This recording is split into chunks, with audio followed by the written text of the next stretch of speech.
IAS expert Shashibhushan Singh एक बार फिर स्वागत करता हूं आपके अपने channel excellent vision technical academy private limited पे। और आज हम आप लोगों से मुलाकात कराने वाले हैं सुधीर कुमार यादव जी से, और इनका अभी जो सिलेक्शन हुआ है PGCIL में हुआ है, तो बहुत बहुत स्वागत है सुधीर जी। तो सबसे पहले तो आप अपने बारे में बताएं। जी सर, मेरा नाम सुधीर कुमार यादव है और सर मैं आजमगढ़ का रहने वाला हूं।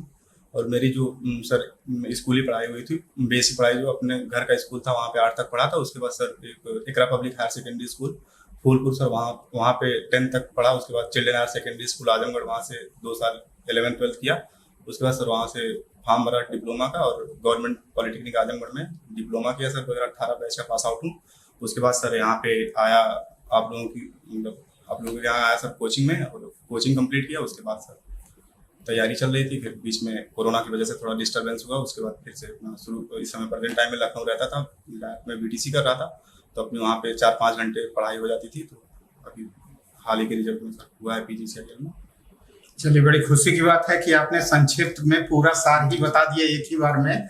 तो कुछ प्रश्न होते हैं साधारण से एकदम बिल्कुल प्रश्न है। जैसे सबसे पहले प्रश्न यही आता है कि आपको एक्सीलेंट के बारे में कैसे पता चला? सर एक्सीलेंट के बारे में जब हम लोग सर वहाँ पे आजमगढ़ में पढ़ाई करते थे, तो जब हम लोग वहाँ से पहली बार यहाँ पे आया इलाहाबाद में, तो जस्ट सर क्या होता है कि मार्केट में एक होता है कि एकाधिकार, तो यहाँ पे आने के बाद वही पता चला कि एक ही कोचिंग ही है एक्सीलेंट।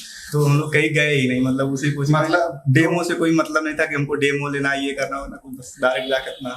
मतलब आपको कहने का मतलब है कि जब 2018 में आप आए थे तो एक्सीलेंट का एकाधिकार था और कहीं जाने की जरूरत ही नहीं, कोचिंग का मतलब नाम ही पता नहीं था। अच्छा, नाम ही नहीं पता था। तो सुधीर जी, आपको एक लंबा वक्त लगा, ये 4 से 5 साल का जो लंबा वक्त लगा। जी सर, लोग पढ़ाई छोड़ देते हैं, रास्ते बदल लेते हैं, जीवन की कठिनाइयों से परेशान हो जाते हैं। तो इन 5 वर्षों में आपने अपने आप को किस तरीके से इतनी मजबूती के साथ बांधे रखा? वो सर कभी कभी डिमोटिवेट मतलब हम भी होते थे कि हमको भी लगता था कि हमको पढ़ाई छोड़ देनी चाहिए या कोई प्राइवेट कंपनी में काम करना चाहिए, इधर उधर जाना चाहिए। लेकिन सर फिर अंदर से आवाज आती थी, और कुछ लोग सर साथ देने वाले भी थे। तो कुछ सीनियर थे, कुछ साथ थे, कुछ भैया लोग थे, वो साथ मतलब बोलते थे कि छोड़ना नहीं है, जो भी करना है इसी में करेंगे, अगर कुछ किए हैं, समय बर्बाद किए हैं तो करना पड़ेगा। तो सर एक अंदर से आवाज आती थी कि नहीं ठीक है यार, करूंगा।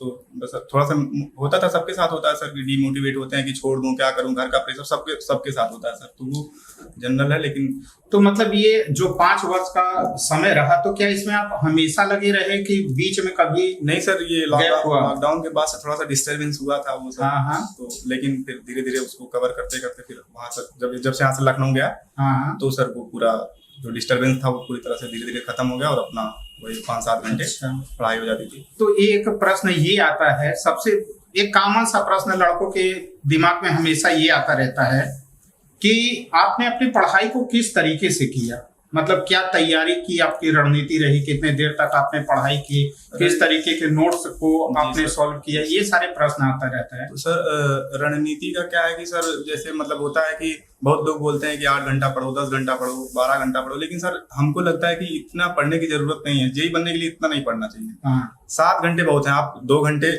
नॉन टेक पढ़िए, और वो भी लगातार रिवीजन करते रहिए। नॉन टेक उतना ज्यादा सिलेबस होता नहीं है, बस अगर आप पढ़ते हैं तो 2-3 महीने में हमको लगता है कि रिवीजन करना शुरू कर देंगे। तो उसको बस पढ़ते रहिए। कोचिंग के नोट्स हैं, नॉन टेक के सर आपके नोट्स मिल जाएंगे, उसको पढ़ते रहिए, नोट्स पढ़िए। बाकी बाहर कहीं जाने की जरूरत नहीं है, क्योंकि वो लोग नोट्स इतना बनवा देते हैं, उतना लिखवा देते हैं कि आप कहीं जाने की जरूरत नहीं है। बाकी अगर कुछ नहीं समझ में आता तो वो सर प्राइवेट में उसको सॉल्व कर देते हैं, मतलब मिलके, लेकिन कोई दिक्कत नहीं है।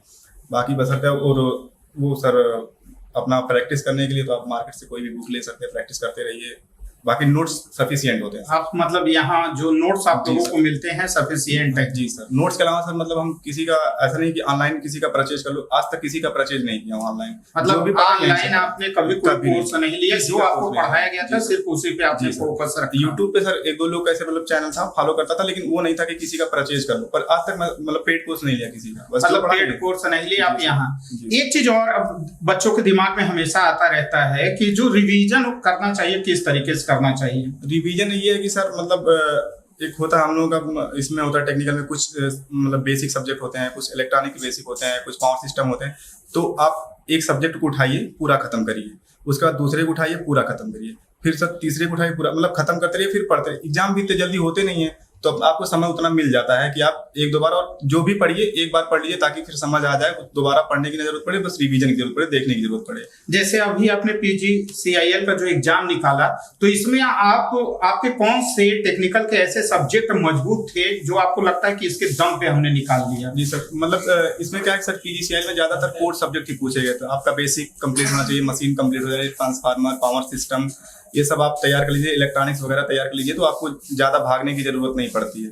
बस बेसिक मतलब जो आपके कोर सब्जेक्ट है, अगर उस कोर सब्जेक्ट पे आपकी पकड़ बन जाती है तो आपको ज्यादा दिक्कत महसूस नहीं होता है। जी सर। तो अब आने वाले बच्चों को या आपके जो जूनियर हैं, क्योंकि आपको भी पता है कि ये जुलाई का महीना चल रहा है और इसमें काफी एडमिशन भी होते हैं, जगह जगह बच्चे भी जाते हैं। जब आप आए तो कोचिंग का एकाधिकार था। हाँ सर। और आज भी एक तरीके से देखा जाए तो कोचिंग का एकाधिकार है, लेकिन कुछ बच्चे इधर उधर चले जाते हैं, भटक जाते हैं।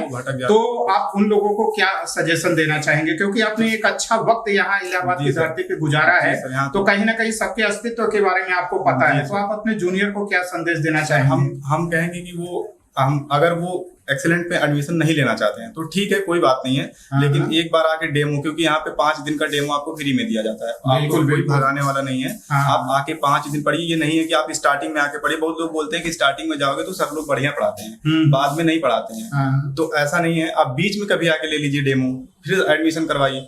तो सर अगर वो कहीं जा रहे हैं तो ठीक है, कोई बात नहीं है, कुछ लोग जाते हैं इधर उधर, लेकिन अगर आए तो फिर हमको लगता है कि बेहतर, अगर वो कहीं डिस्टर्ब ना हो दूसरी जगह, तो बेहतर कर सकते हैं, बहुत जल्दी कर सकते हैं। अच्छा, मतलब कहने का मतलब ये है कि आप ये कहना चाहते हैं कि अपने जूनियर को संदेश देना चाहते हैं कि आप कहीं भी जाने से पहले एक बार एक्सीलेंट में आके एक बार आपको देख लीजिए, एक बार देख लीजिए, हाँ, तो सही रहेगा। बाकी जहाँ जिसकी इच्छा हो जाएगा। ठीक, चलिए सुधीर जी, आपका बहुत बहुत धन्यवाद। ठीक है, आप सभी दर्शकों का भी तहे दिल से धन्यवाद। जी।